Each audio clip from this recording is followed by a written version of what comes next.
بسم اللہ الرحمن الرحیم۔ ناظرین، جب کوئی انسان استغفر اللہ کہتا ہے تو اس کے جواب میں اللہ تعالیٰ کیا فرماتے ہیں؟ استغفر اللہ پڑھتے وقت بندے کے ساتھ کیا ہوتا ہے؟ کہیں آپ یہ غلطی تو نہیں کرتے؟ حضرت محمد صلی اللہ علیہ وآلہ وسلم نے فرمایا، فرمان مصطفیٰ صلی اللہ علیہ وآلہ وسلم ہے، خدا کی قسم میں دن میں 70 سے زیادہ مرتبہ اللہ سے استغفار کرتا ہوں اور اس کی بارگاہ میں توبہ کرتا ہوں۔ بہت سارے لوگوں کی زبان پر استغفر اللہ کے الفاظ ہوا کرتے ہیں۔ کوئی غلط بات ہوئی تو انہوں نے استغفر اللہ پڑھا تو کوئی استغفر اللہ کہنے کے عادی ہو جاتے ہیں۔ استغفر اللہ کا مطلب ہے کہ اے اللہ تو ہمیں بخش دے۔ صرف استغفر اللہ کہہ دینے سے آپ کی توبہ قبول نہیں ہوتی، کیونکہ استغفر اللہ عام طور سے جو لوگ بولتے ہیں وہ ان کی زبان پر رٹے ہوئے الفاظ ہیں، تو بس وہ استغفر اللہ ان کی عادت میں ہے۔ تو عادت میں ہونے کی وجہ سے اگر کوئی انسان استغفر اللہ بول رہا ہے تو اس سے اس گناہوں کی بخشش نہیں ہوگی۔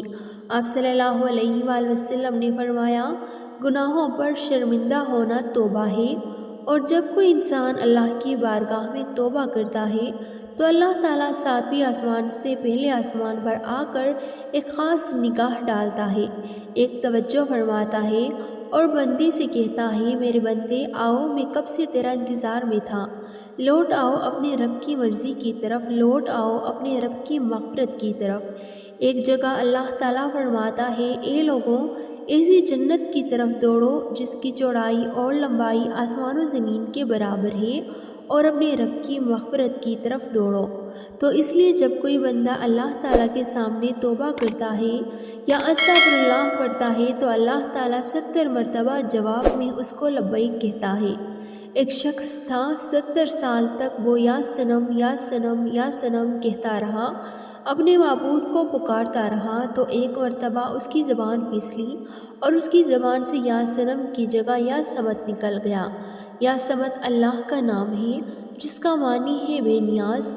تو اللہ تعالیٰ نے 70 مرتبہ اس کے جواب میں لبیک کہا۔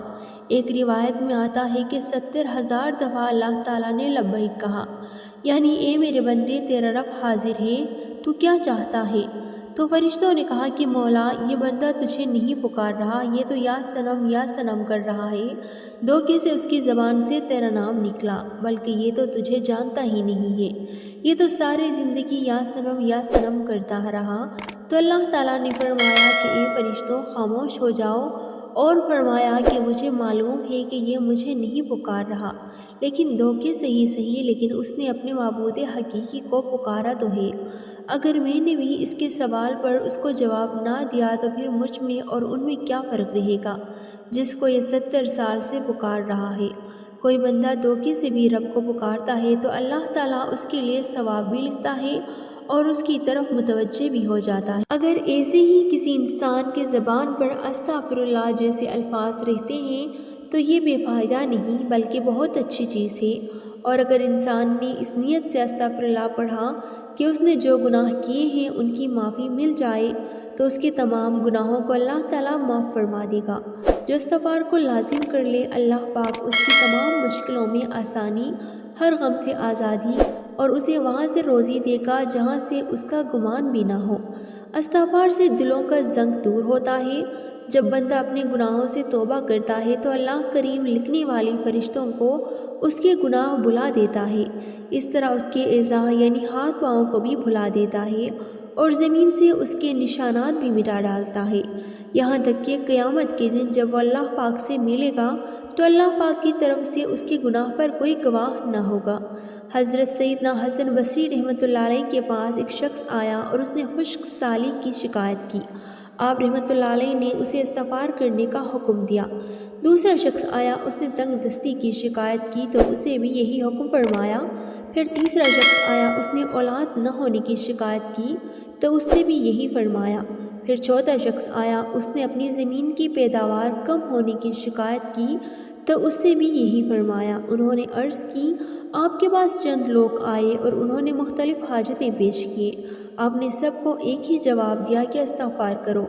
تو آپ رحمۃ اللہ علیہ نے ان کے سامنے یہ آیات پڑھی جن میں استغفار کو بارش، مال، اولاد اور باغات کی عطا ہونے کا سبب فرمایا گیا ہے۔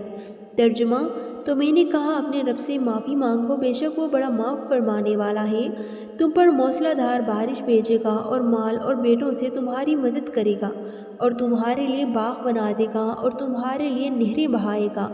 بندہ کسی گناہ کو اللہ تعالیٰ کی نافرمانی جان کر اس کے کرنے پر شرمندہ ہوتے ہوئے رب سے معافی مانگے اور آئندہ کے لیے اس گناہ سے بچنے کا پکا ارادہ کرے اور اس گناہ کی تلافی کے لیے کوشش کرے۔ مثلا نماز قضا کی تھی تو ادا بھی کرے، چوری کی تھی یا رشوت لی تھی تو بعد میں توبہ اور مال اصل مالک یا اس کے ورثاء کو واپس کرے یا معافی کروا لے، اور اگر اصل مالک یا ورثاء نہ ملے تو ان کی طرف سے راہ خدا میں اس نیت سے صدقہ کر دیں کہ وہ لوگ جب ملے اور صدقہ کرنے پر راضی نہ ہوئے تو اپنے پاس سے انہیں واپس دے دوں گا۔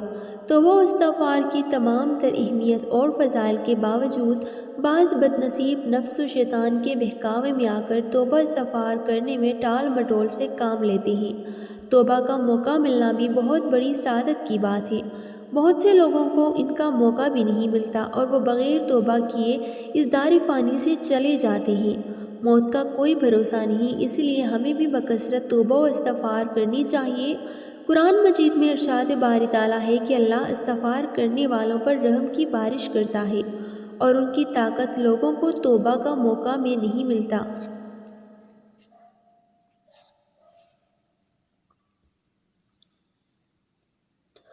اور ان کی طاقت لوگوں کو توبہ کا موقع بھی نہیں ملتا اور وہ بغیر توبہ کیے اس دار فانی سے چلے جاتے ہیں۔ موت کا کوئی بھروسہ نہیں، اس لیے ہمیں بھی بکثرت توبہ و استغفار کرنی چاہیے۔ قرآن مجید میں ارشاد باری تعالیٰ ہے کہ اللہ استغفار کرنے والوں پر رحم کی بارش کرتا ہے اور ان کی طاقت میں اضافہ فرماتا ہے۔ اللہ رب العزت قرآن مجید میں ایک جگہ فرماتے ہیں کہ اور میں نوح علیہ السلام نے اپنی قوم سے کہا، اپنے رب سے اپنے گناہ بخش آؤ اور معافی مانگو، وہ یقیناً بڑا بخشنے والا ہے۔ وہ تم پر آسمان کو خوب برستا ہوا چھوڑ دے گا اور تمہیں خوب پے در پے مال اور اولاد میں ترقی دے گا اور تمہیں باغات دے گا اور تمہارے لیے نہریں نکال دے گا۔ استغفر اللہ کی خوشنودی کا سب سے بڑا ذریعہ ہے۔ ایک حدیث مبارک ہے کہ اللہ پاک توبہ کرنے والے بندے سے اس شخص سے بھی زیادہ خوش ہوتے ہیں جس نے اپنا گم شدہ اونٹ پا لیا ہو۔ ہم لوگوں کو ہر وقت استغفر اللہ کہنے کی عادت ڈالنی چاہیے۔ اس کے علاوہ ہمیں چاہیے کہ ہم ہر وقت اللہ کا ذکر کریں۔ اللہ کی یاد سب سے بڑی چیز ہے۔ آپ صلی اللہ علیہ وآلہ وسلم نے فرمایا کہ اٹھتے بیٹھتے چلتے پھرتے اللہ کا ذکر کیا کرو۔ جو لوگ اللہ کا ذکر کرتے ہیں وہ زندہ ہے، جو اللہ کا ذکر نہیں کرتے وہ مردہ ہے۔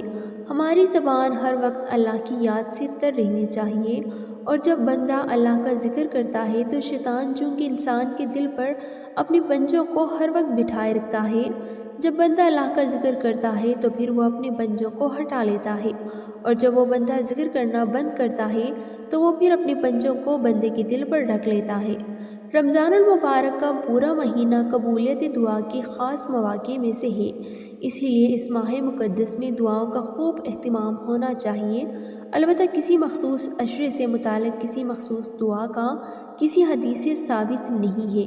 حدیث میں اتنا ضرور ہے کہ 4 چیزوں کی اس مہینے میں کثرت رکھا کرو، جن میں سے 2 چیزیں اللہ کے رضا کے واسطے اور 2 ایسی ہیں کہ جن سے تمہیں چارہ کار نہیں۔ پہلی 2 چیزیں جن سے تم اپنے رب کو راضی کرو وہ کلمہ طیبہ اور استغفار کی کثرت ہے، اور دوسری 2 چیزیں یہ ہیں کہ جنت کی طلب اور جہنم سے پناہ۔ اس کے لیے لا الہ الا اللہ، استغفر اللہ، اسألک الجنۃ و اعوذ بک من النار کے الفاظ منقول ہیں، تو اس لیے ہر وقت ہمیں اللہ کا ذکر کرنا چاہیے، درود پاک کی کثرت کرنا چاہیے، استغفر اللہ اور ہر ذکر والے الفاظ کو اپنی زبان پر رکھنا چاہیے۔ اللہ پاک سے دعا ہے کہ ہمیں گناہوں سے بچنے کی اور سچی توبے کی توفیق عطا فرمائے، آمین۔